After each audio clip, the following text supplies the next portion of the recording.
ITV, certainly the best.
ITV, certainly the best.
Good afternoon and welcome to ITV News at noon. I am Chukufum Nanya Digwe. Now, the federal government and the Academic Staff Union of Universities, ASU, are set to formally sign a new agreement on Wednesday, January 14, aimed at improving the quality and stability of Nigeria's university system. The signing ceremony will take place at the TET Fund Conference Hall, Abuja, and will be presided over by the Minister of Education, Dr. Maruf Alausa. The agreement follows the suspension of a planned strike after renewed dialogue between both parties, reinforcing the government's commitments to industrial harmony and educational development. Moving on, the National Association of Resident Doctors, NARD, has suspended its planned nationwide strike following what it described as significant progress in negotiations with the federal government. The decision was taken at a virtual emergency National Executive Council meeting held on January 11, 2026. According to NARD, the suspension followed the direct intervention of Vice President Kashim Shettima, acting on behalf of President Bola Ahmed Tinubu. The Association Secretary General, Dr. Shuaibu Ibrahim, said the suspension is strategic and conditional, pending a review of tangible outcomes at the next NEC meeting scheduled for January 25. Progress has reportedly been recorded on the payment of salary arrears, accoutrement allowances, conmens placement, promotion arrears, and the resolution of lingering crisis at some federal teaching hospital. Based on firm commitments from key government institutions, NARD unanimously resolved to suspend the proposed strike action tagged TIX 2.0. In another report, the third edition of Okada in Diaspora, Ikala Dera Day, has been held amidst pomp and ceremony. Pius Nsogo reports that the event afforded indigents the opportunity to celebrate the founding fathers of Okada and those who have contributed to its development, including the Esama of Benin and honorary Romanian consul to Edo and Delta states of Nigeria, His Excellency, Sir Chief Dr. Gabriel Usawari Benedion.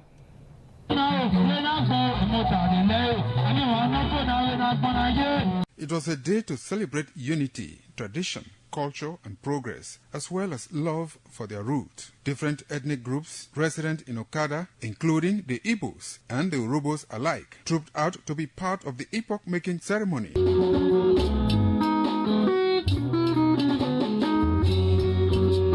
In an address, Chairman of Okada in Diaspora, Mr. Victor Igbinosa, described Okada as a land of promise, blessed with fertile soil, natural resources, and endless possibilities. He commended the Esama of Benin, Sir Chief Dr. Gabriel Usawari Benedion, for his role in taking Okada to global stage. The Esama of Benin Kingdom, Chief Sir Dr. Gabriel Usawari Benedion, a father, a builder, and a pillar of Okada destiny.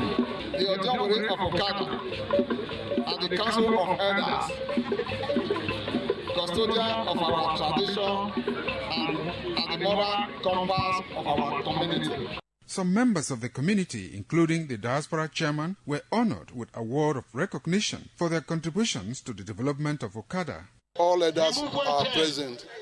Okada women are down there. They are all present. It signifies the new orientation within the community. Because of the team, my daddy used to contribute to the community. We say thank you to Okada community and in diaspora. The Odionwe of Okada, Pastor Samson Ide, comments on the success of the ceremony, while some residents sued for its sustenance. Those who have traveled out, they were able to organize this. I congratulate them. With the youth, we are glad. I'm happy to be in our land, Okada. This is where I was born. The event was so successful. It was so great.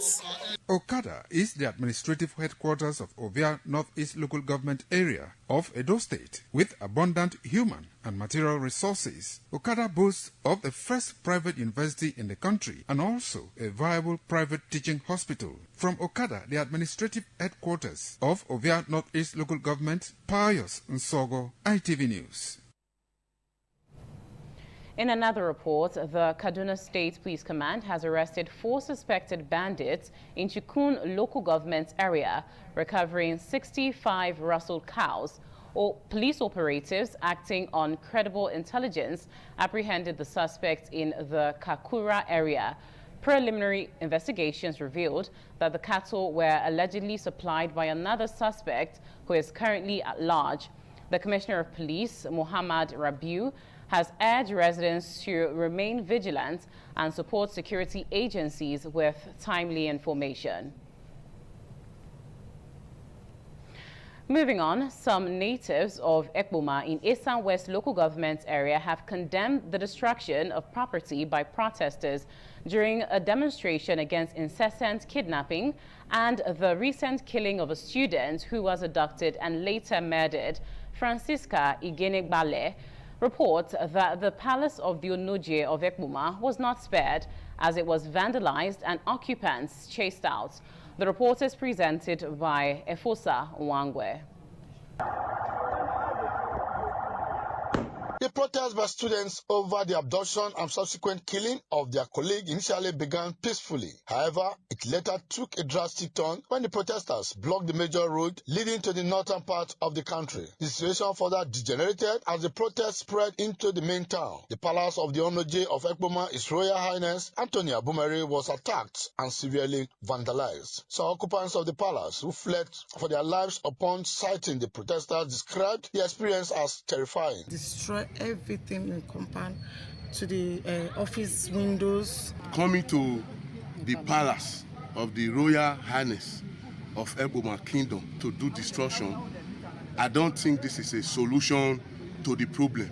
Group of boys, over I can't even name number, multitude. They already invaded the palace, broke the palace door, the gates, and they invaded the palace up to the inner side. This surprised us, you understand? Because no be here, the Kanabi people they stay.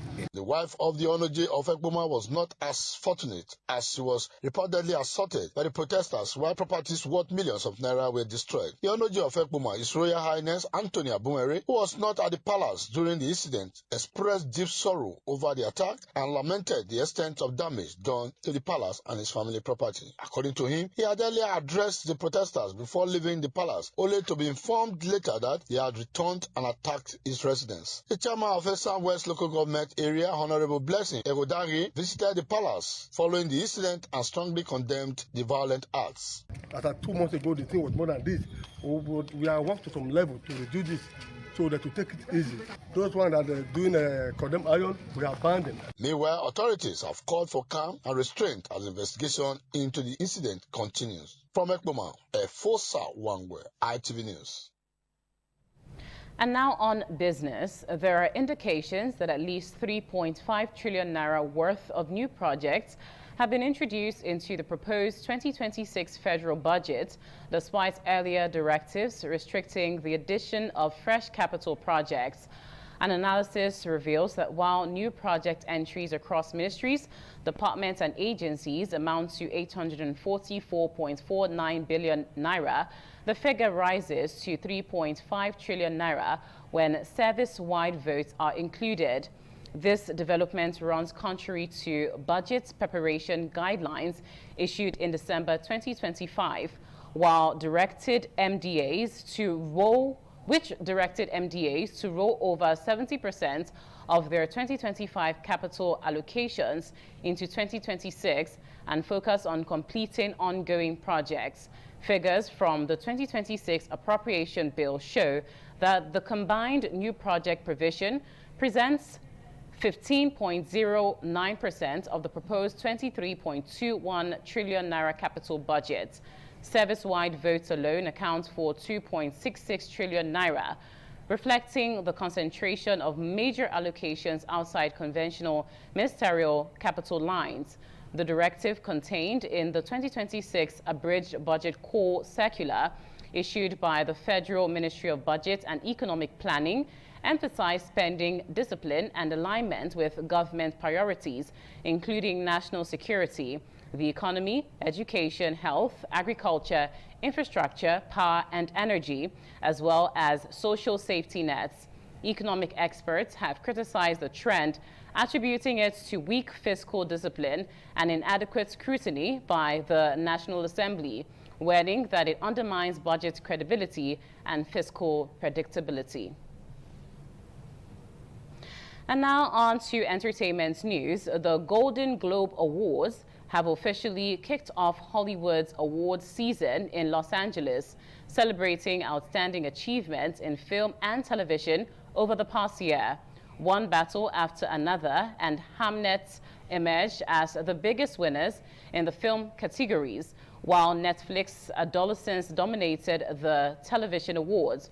Hosted by comedian Nikki Glaser, the ceremony was marked by sharp humor, political satire, and memorable acceptance speeches, bringing the race for the Oscars firmly into focus. Now on the international scene, United States President Donald Trump has warned Cuba to make a deal or face consequences following moves by his administration to halt the flow of Venezuelan oil to the island. The warning comes after U.S. forces seized Venezuelan leader Nicolas Maduro earlier this month, a development that has intensified tensions in the region. Cuba's government has rejected the threat, insisting on its sovereign right to import fuel without external interference. As the situation deepens the country's ongoing fuel and electricity crisis.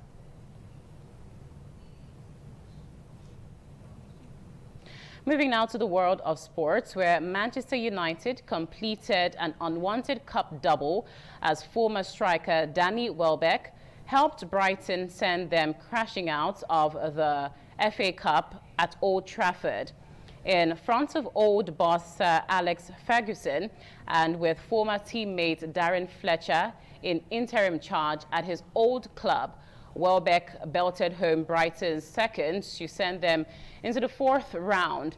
The thunderous drive into the roof of Sen Lemon's goal doubled a lead given to Brighton by Brian Gruda's first half opener. Benjamin Sesko's header 5 minutes from time breathed life into the home side, but 18-year-old home substitute Shea Lacey was sent off in the final minutes, and Brighton held on for their first ever FA Cup victory against the 13-time winners at the 7th attempt. For United, this defeat followed up the embarrassing EFL Cup second-round exit at League Two Grimsby, meaning they had exited both domestic cup competitions at the earliest possible stage for the first time since 1981 to 82. Now with that, we've come to the end of ITV News at noon. I am Chukufum Nanya Digwe. Thank you so much for staying tuned in. Good afternoon.